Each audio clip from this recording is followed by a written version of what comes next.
Welcome back to the show. Antoine's here. Weekend in LA, Friday.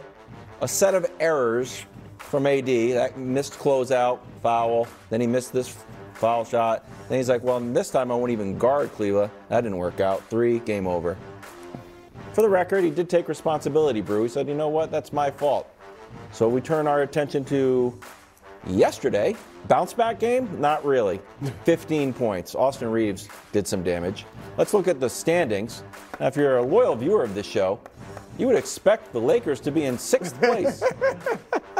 Thank you, Wiles. Because you're Nick right. always mentions he's going to deny it, but with a certain machination, they could be in 6th place. They're not. He's I always claimed say, that they're in 6 at times. No, I've not.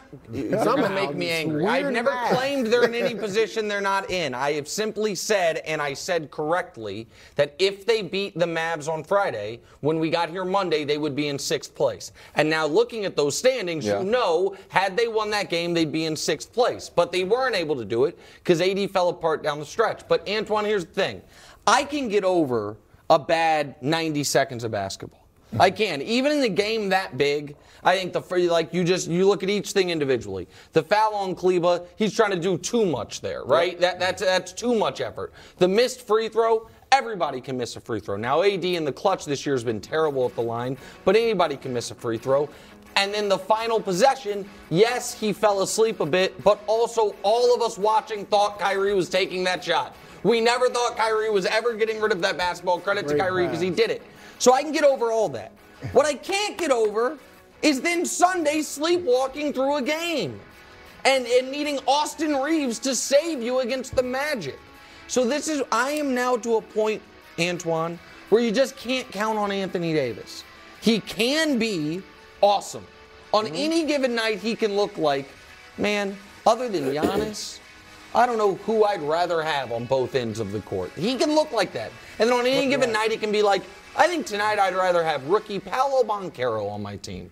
And that is so wildly frustrating. I wouldn't take it that far, but that's been AD his whole career, though, right. if you really think about it. If you think about AD, obviously he had a resurgence when he went LeBron his first year, and LeBron brought winning out of him, and he, and got him to play at a very, very high level. But why didn't that propel him? Winning that championship first year with LeBron, being around LeBron, having that success, why didn't that propel him to the next level? Well, I think sometimes we want every guy to be, once they get that chip, you think they're going to now play at this certain level. I think he was trying to prove people wrong. Coming from New Orleans, playing with LeBron, it was a new situation. We all know how LeBron's a winner. He's not going to do nothing but preach nothing but winning to you. And, he's kind of went back to his old ways. I mean, and I love AD. He's from Chicago. I love him. But this has been his M.O., if whether or not he's going to be consistent about winning the championship. Because I think personally, if he plays at his level, he's probably top 3 best 3 big man in the league, skill-wise. Yeah. Defensively and offensively. Yeah. But he doesn't give it night in and night out. And it's unfortunate. You can't turn it on and off in the league. It's not like he's going to turn it on in the playoffs. But he has moments that you get frustrated with him because he can have 35 and 15 for 3 games in a row. Yep. And then he comes back and have a situation like happens last night. Yeah, and I think what you're saying about AD, that's the difference between the all-time, elite all-time greats, the superstars of every era, right? The LeBrons, the Stephs, guys like that. AD is just a superstar in this era, and he doesn't get it done every night. And Twan, I think you had that mentality where you had the number one mentality. Where you weren't afraid to carry that load and have the team, you be the guy on their team.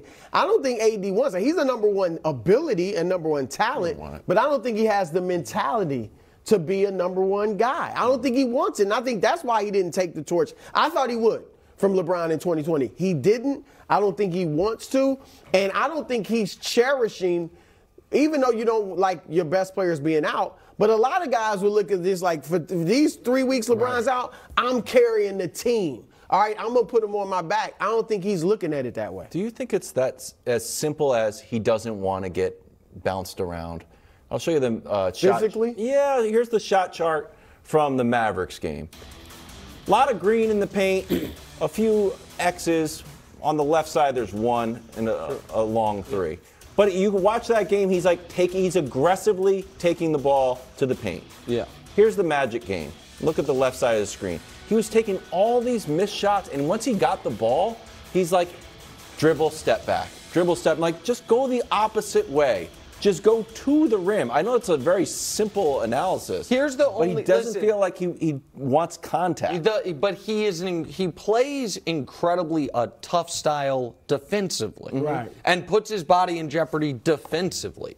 So I don't think, because I agree, watching the Lakers every night they're on, there is a level of frustration of like enough of these 16-footers. Yes, he likes them and just dip your shoulder a bit and get inside. And I know that sounds kind of like old manish. I know it's like what Shaq tells Embiid. That's the thing. Like he's never wanted to be a center, right? Even though in today's NBA you're not banging like you used to, but all the guys do that now. Embiid, frustrated. He takes a ton of mid-range shots. He's a great mid-range shooter, but he's AD.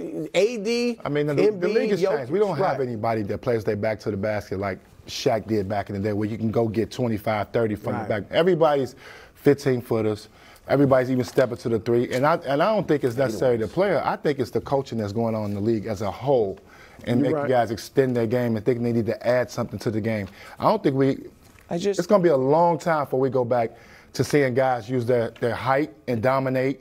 Like Embiid should never shoot a jump shot. Well, but he's with his body, with his size, he's become a great jump shooter. Yeah, but he shoots threes. But at least, I guess my point is, and I know we got to move on. To give those quotes on Friday, it's on me. I let the team, you know what I mean, all of that, and to not come out Sunday and do what they did against the Pelicans. We're ending this game at halftime because we have the best player on the court by a mile, and he's going to assert his will. It's just frustrating because they were very fortunate to win last night, and it took Austin Reeves' best game of his life to really keep them alive for the play-in, much less the 6th seed. Let's check in on the Suns, one of Brew's multiple teams. Well, lost to the Thunder. Ayton didn't make the trip because of a bum hip. Kevin Durant has played all of 3 games. Still hasn't made his home debut. Shams reporting we're targeting late March, early April for a return. Meantime, Suns are 5-5 in their last 10. Host the Lake Show on Wednesday. So, Nick, Phoenix's recent struggles actually good for KD? I think so.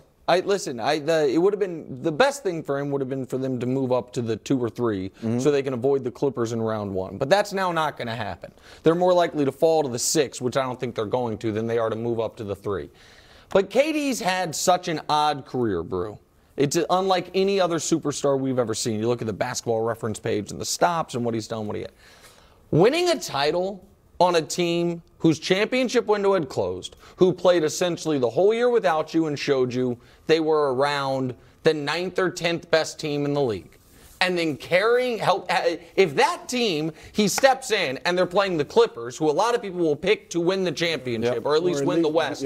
Do all of that, get through the West, and then in the East, no matter who you're playing, you play Boston, they're the team that beat you last year. You play Philly, it's Harden and the likely league MVP and Embiid. Or you play Milwaukee and it's Giannis, the team that beat your best Brooklyn team. If he goes through Phoenix, exactly right. If he does that, it is an unimpeachable ring. There is no question. There is no but like there are with the Golden State rings, or the Golden State rings. And so it is something that I think it'd be inarguable that he was the reason they won the title, and I think that's the missing piece from his resume. Well, remember, I had him on the Bud list when he got to Phoenix, and I said that he's kind of they're not a super. Chris Paul's not really a superstar anymore, or even a star maybe. Ayton is kind of right below that star level. Yes. They're the closest thing we probably have to a super team in today's NBA. They're not a super team. But they're not. They're a 5 seed. I do think at the top they got the most talent, at the top. But people don't view them like that, and they are a 4 seed. They were a 5th seed, I think, when he got there. Yep. And so I agree with you that in leading this team, some people might still pick nits with it. But for the most part, it would be not viewed as an easy ring like his Warriors. I think people got to understand, come playoff time, it's not about the 15 players around. It tightens up 8 players. They top 8, they in it. They got a legitimate shot. Now, whether or not they can put it all together with 6, 7 games to get continuity, that's all. How hard is that going to be? It'll be tough because Devin Booker's going to have to realize, because Devin Booker's a scorer. Booker's been great with KD. But he has to be great come playoff time. He's gonna need that because now the mentality changes in that. But I think KD has won one. He's been in the situation, been in the finals before, so it'll be easier for him to lead, to get a Devin Booker to come along with him. Chris Paul ain't never been to the finals. You got a guy now in that middle that can get it done. It's still going to be a tough outcome playoff. I know it don't look great right now. I know they don't want to see the Clippers are the last team. If I were them, I'd want to play in round one. KD coming off an injury, dealing with Kawhi or Paul George. Kawhi, I think that you have questions about his ability to be healthy for 2 months, but not for the first 2 weeks of the playoffs. You would hope not. But do we all agree that the Suns, right now, this Suns team without Kevin Durant, would be 0% to win the title? This team we're seeing every night. 0%. They couldn't win the title. So if they end up winning the title, KD gets full and all credit. It's not quite like the Dirk championship with the Mavs, I understand that. But if we're talking about, level of credit you get for championships, and the Dirk Mavs title is on one end of the spectrum, and KD's rings with the Warriors on the other end of the spectrum. This is a hell of a lot closer to that Dirk Mavs ring, which is the one thing the guy's missing. It would be bizarre, though. It would be weird. It'd be like a mercenary coming in. 7 games. But a mercenary coming in for a team that we don't think could win it without it. But still a very talented team. You retire his number? Yeah, of course. 25 years. Yeah. Oh, yeah. Yeah.